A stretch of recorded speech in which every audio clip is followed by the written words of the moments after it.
Good morning everyone, come back to me with English class at 7th grade of SMP Plus Darussalam Lawang.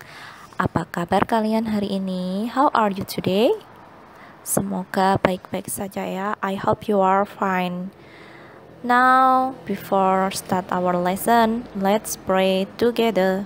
أعوذ بالله من الشيطان الرجيم بسم الله الرحمن الرحيم الحمد لله رب العالمين الرحمن الرحيم مالك يوم الدين إياك نعبد وإياك نستعين اهدنا الصراط المستقيم صراط الذين أنعمت عليهم غير المغضوب عليهم ولا الضالين آمين رضيت بالله ربا وبالإسلام دينا وبسيدنا محمد نبيا ورسولا ربي زدني علما وارزقني فهما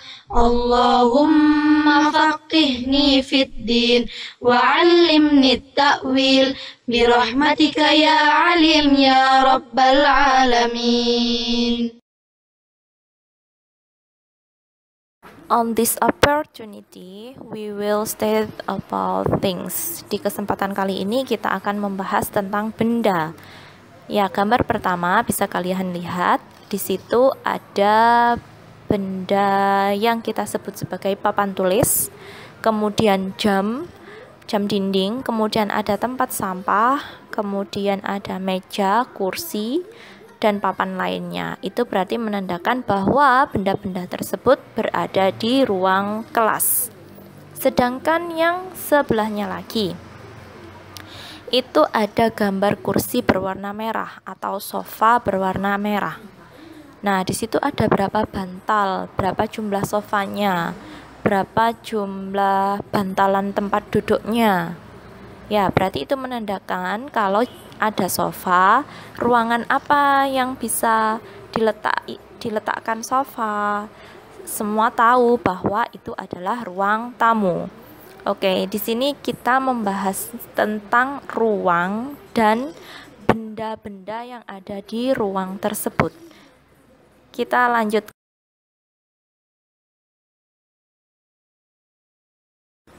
Di gambar berikutnya, ini ada gambar payung yang kita sebut sebagai umbrella in English. Kemudian ada dua buah gelas yang berwarna bening, putih ya. Nah, kalau payung berarti itu bisa diletakkan di ruangan mana? Kalau gelas berarti itu bisa diletakkan di ruangan mana? Contoh lainnya. Payung bisa diletakkan di dalam lemari payung atau bisa digantung di tembok. Di mana biasanya kalian meletakkan di mana? Di gudang, di dapur, atau di tempat-tempat tertentu. Kalau gelas itu sudah kita ketahui bersama bahwa tempatnya ada di dapur. Berarti kita membahas tentang ruang dapur. Nah, di ruangan dapur itu bisa kalian sebutkan saja selain gelas itu ada apa saja yang ada di dapur. Misalnya ada piring, kemudian ada sendok, ada garpu, ada tempat piring atau kita sebut rak piring. Kemudian ada lemari penyimpan perkakas dapur. Nah, seperti itu kan bisa disebutkan ya. Nah, setelah itu kalian tuliskan payung dalam bahasa Inggris apa, gelas dalam bahasa Inggris apa, seperti itu. Lanjut ke sentences.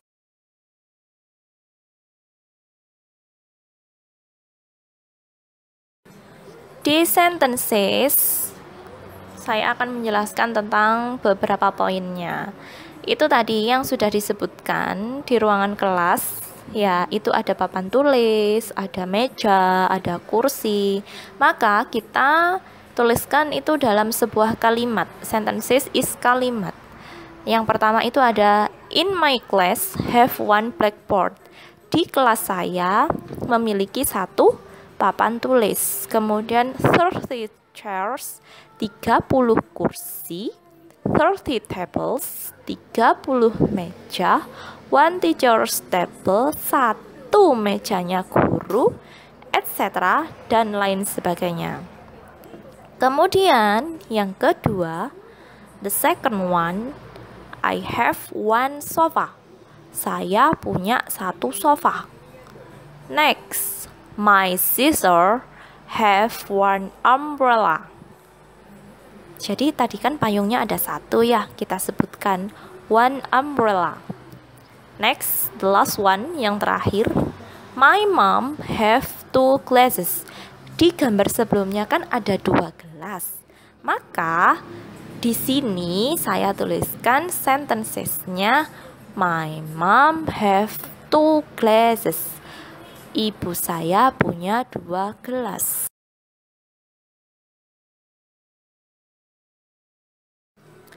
Dari beberapa penjelasan, ada one umbrella, 2 glasses, 30 chairs, 30 tables.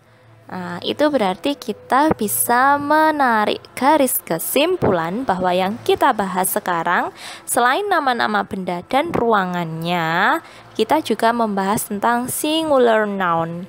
Apa itu singular noun? Singular nouns adalah kata benda yang menunjukkan bahwa benda itu tunggal atau tidak lebih dari satu. Jadi benda itu cuma satu, tunggal.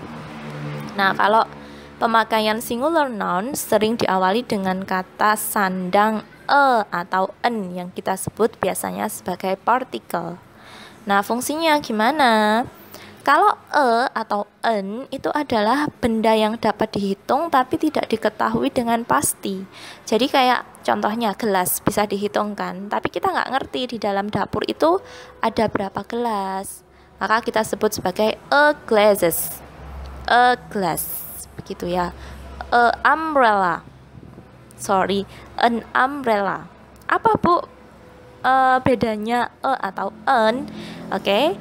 Kalau kita pakai yang awalnya itu kata bendanya diawali oleh huruf konsonan. Kalau yang en itu kata bendanya diawali oleh huruf vokal. Contohnya gimana? Kalau kita pakai partikel berarti konsonan. Konsonan adalah huruf selain a, i, u, e, o. Ya, berarti contohnya adalah apa yang hurufnya selain A, I, U, E, O. Sedangkan nama benda yang ada di sekeliling kalian. Kalian tahu foto? Tulisannya adalah P-H-O-T-O, foto.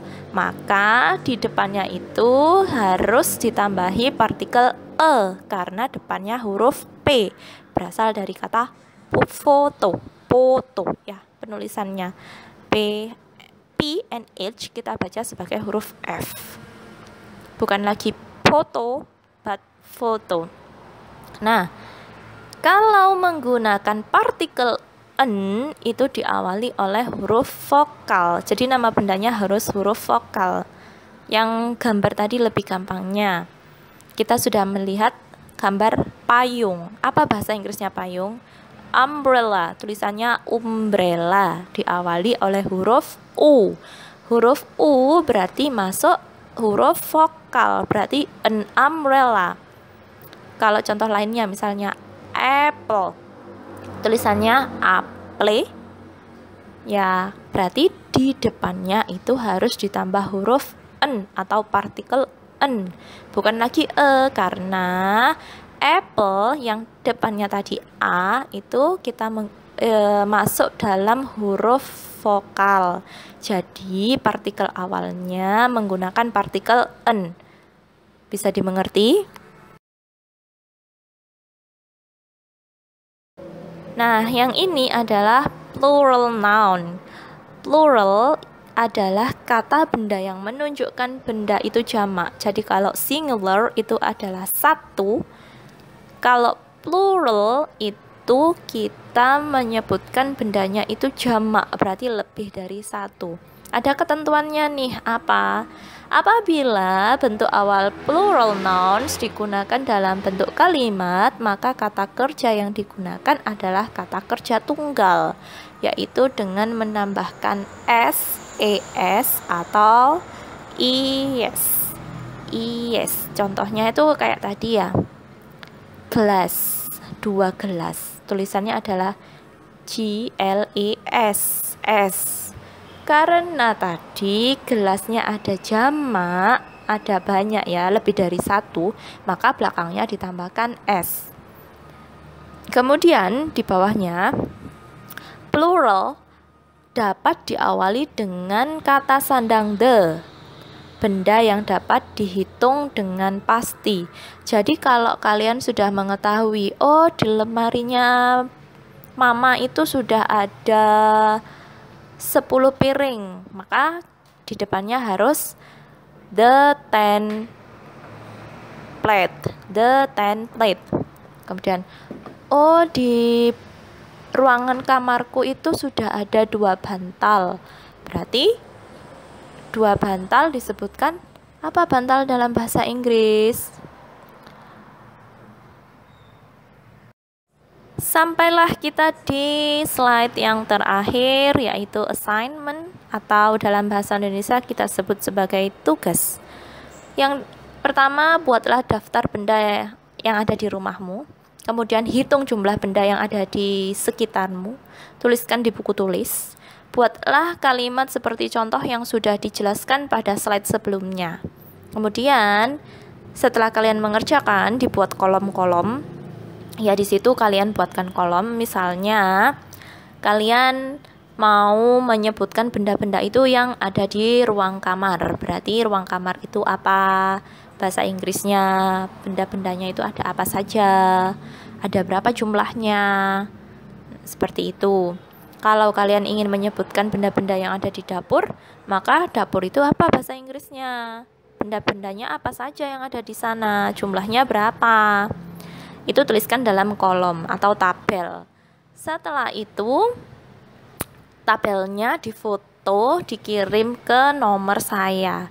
Jangan salah nomor ya. Kirimnya kemana? Ke guru mapel bahasa Inggris. Jadi bukan ke kepala sekolah, bukan ke wali kelas, bukan ke guru yang diakrabi lainnya, tapi kepada guru mapel yang bersangkutan. Thank you for your attention. Sampai jumpa di minggu depan. See you next week. Subhanaka la ilma lana illa ma 'allamtana innaka antal alimul hakim. Allahumma anfa'na bima 'allamtana wa 'allimna ma yanfa'una wahdina li ahsanil akhlaq. فإنه لا يهدي لأحسنها إلا أنت. اللهم اغفر لمشايخنا ولمن علمنا وارحمهم وأكرمهم برضوانك العظيم في مقعد الصدق عندك يا أرحم الراحمين.